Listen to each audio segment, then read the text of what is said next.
Hello everyone and welcome to today's lesson. We're talking about RAD writing. So our objective is I can give detailed short answers by using RAD writing. So let's start off with what is RAD writing? Well, RAD writing is a type of writing strategy that you use to give good detailed answers. So let's write that.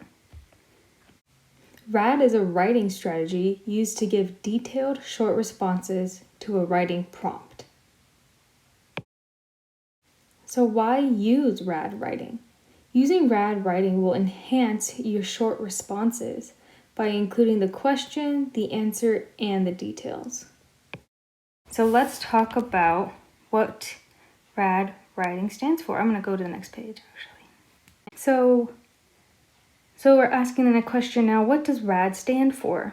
And it is an acronym, so each letter represents a different way to respond to a writing prompt. So first we start with R, which stands for restate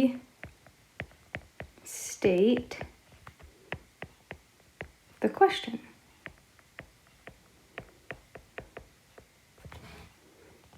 So you restate the question that is being asked of you. Like, for example, what is RAD writing is our example. And restating the question would be, RAD writing is. This is me restating the question.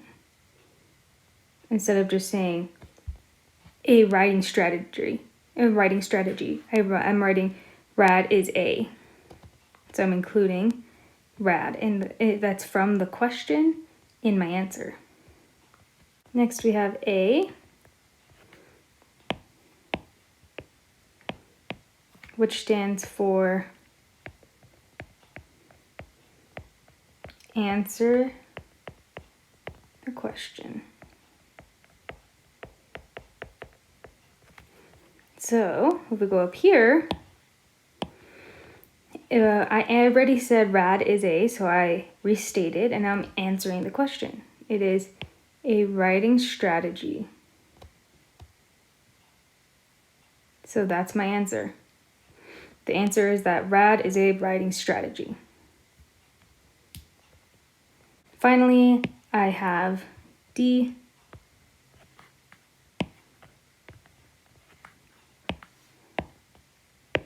And D stands for details. So you need to add details to your answer. And this is where a lot of people struggle with their writing.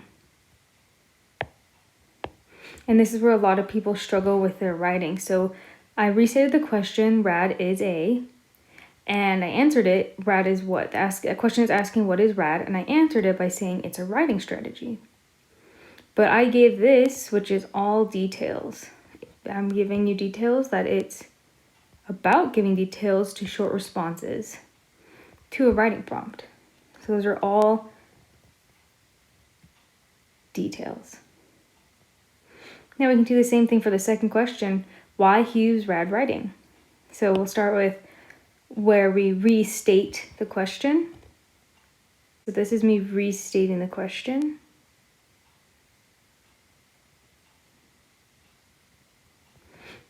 Because the question's asking me, why do we use RAD writing? And then here I'm saying you're using RAD writing. Next is answer. So I answered it by saying using RAD writing, and the answer is it will enhance your short responses. So that is why you want to use RAD writing. And then finally D, the details. And I don't want red, I want green. By including the questions, the answers, and the details. So I could just given you this, taken this out, and just given you the response saying using RAD writing will enhance your short responses. Does that answer the question? Yes. It answers the question of why should you use RAD writing? Why use RAD writing? Because it will enhance your short responses. But if I include these details, the green part, I can say, by including the question, the answer, and the details. These are details that make my answer stronger. So you gotta include nice details. Because I could just write, if you were just giving me the straight answer and say, why use RAD writing? You could just say, it enhances your short responses. This is answering the question, right? Why use RAD writing? It enhances your short responses. But it's very bland. You want to spice it up. You want to restate. How would I know if I just came up to you and said, if you just came up to a random person on the street and said, it enhances your short responses? They're going to have no idea what you're talking about or why you're yelling this at them. But if you go to a random person on the street or a classmate or somebody at the school and say, using RAD writing will enhance your short responses, they'll say, oh, okay, thank you for letting me know that. So if you just include the restate in the answer. But if you went up to somebody and said, using RAD writing will enhance your short responses by including the question, the answer, and the details. Now they know why it enhances their writing. So that's what the details is. It's the why.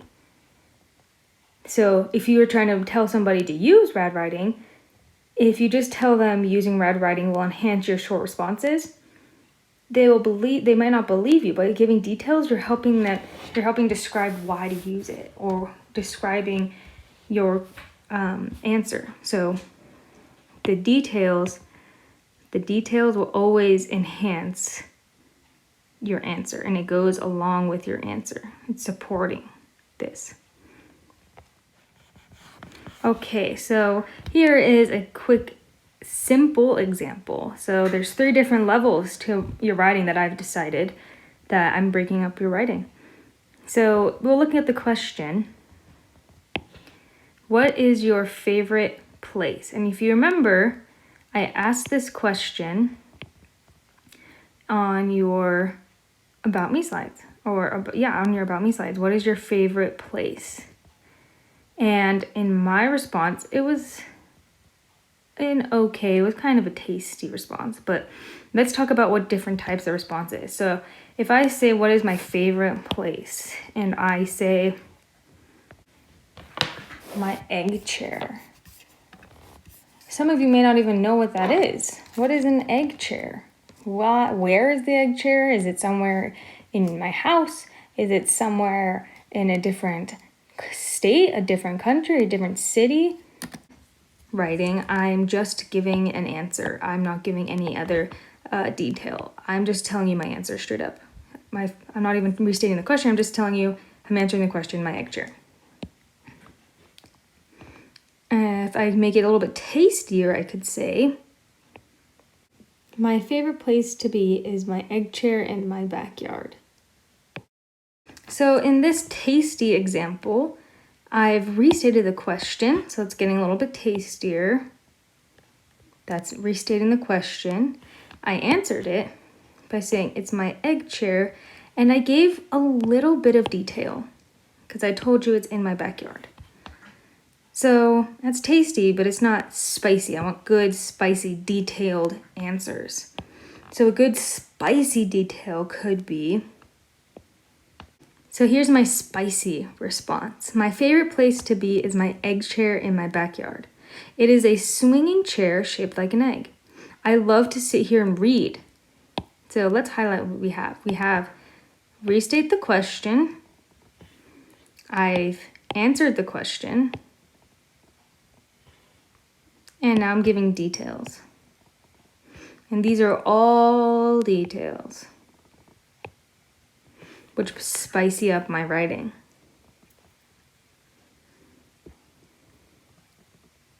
So the detail is that I have it in my backyard, that I explain what it is, and I explain why I love it, or why it's my favorite place.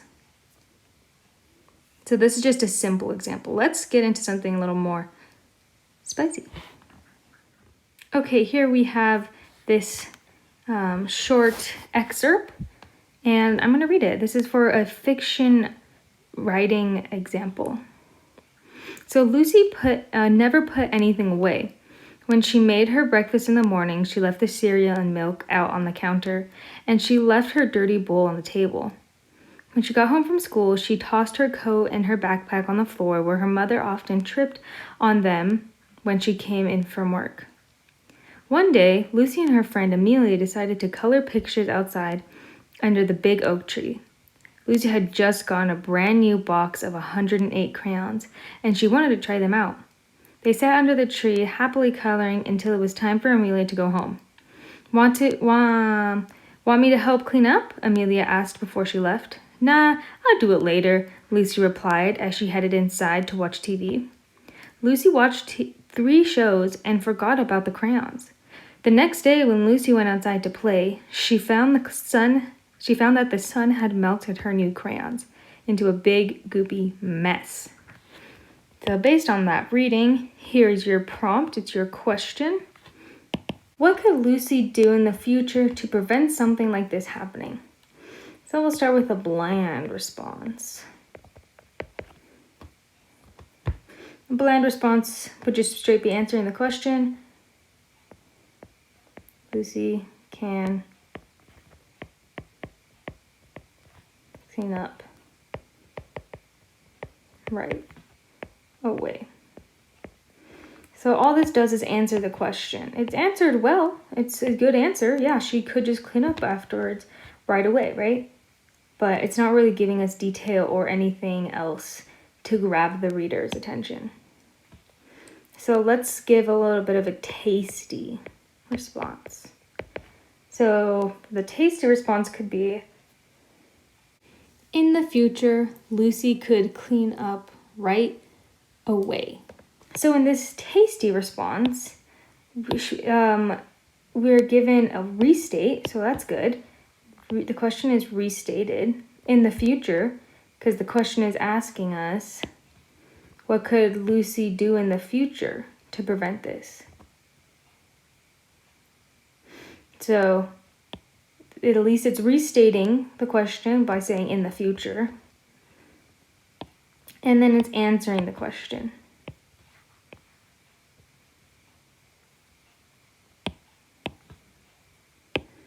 And finally, let's give a nice spicy answer. I'm going to even go to the next page for a spicy answer. So here's my spicy answer. To prevent something like this from happening, Lucy could clean up right away. Therefore, she can relax afterwards and not risk ruining her belongings. So let's break this up. We have our restate, to prevent something like this from happening. Lucy, and then we answered the question. Lucy could clean up right away. And then we have details. Therefore, she could relax afterwards and not risk ruining her belongings. So nice, detailed answers.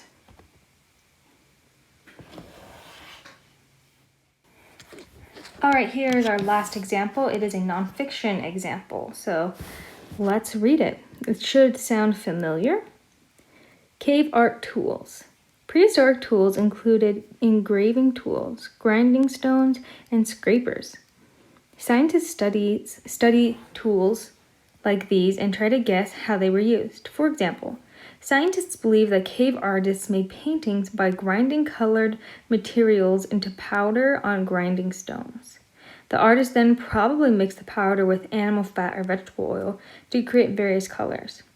When the artists wanted to include the color white in the painting, they used scrapers to remove the top layer of rock to reveal the white layer. You've already seen how prehistoric engravings some of their art, how prehistoric artists engraved some of their art. For painting, they may have used brushes made of moss, fur, or human hair. They may have even had blown paint through hollow tubes to create soft textures such as shaggy winter coats on horses. So the question is, write a hypothesis stating what you think the artist did with these tools. I should say artists. What the artists did with these tools. So let's do a bland answer. So an example for a bland response could be, they rubbed the tools on cave walls. So it's being basic and just answering the question, not giving me anything else. Now let's do a tasty response. Oops. So here we have, for a tastier answer, we have, I think artists use these tools to rub on cave walls and make art. So we restated the question. I think the artists, it's still restating the question, use these tools. So I think I think artists use these tools is restating, and then answering it is to rub on cave walls and make art. I guess and make art you could argue is a detail. Tell me what you guys think. Do you think that's a detail, make art, or is that part of answering the question? Now let's give a the answer. I hypothesize that prehistoric artists used these tools to make art. This could be done by rubbing the tools on the cave wall to scrape some of the wall off. All right, here's a spicier answer. So I've restated the question, which I hypothesize that prehistoric artists use these tools. And it sounds very fancy, but I just took the words from the question. I hypothesize sounds better than I think, right? I hypothesize sounds very fancy. And then I included prehistoric in there because these are prehistoric artists, right? So that's just a detail I threw in there. So I'm not going to highlight it as a detail. I'm just going to box it. It's a detail that makes your writing a little bit better. Then I answered it. I think that they used it to make art. Oops. I think that they use these tools to make art by rubbing the tools on the cave wall.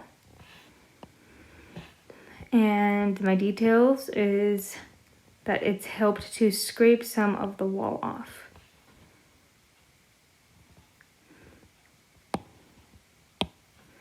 What's something I could add here?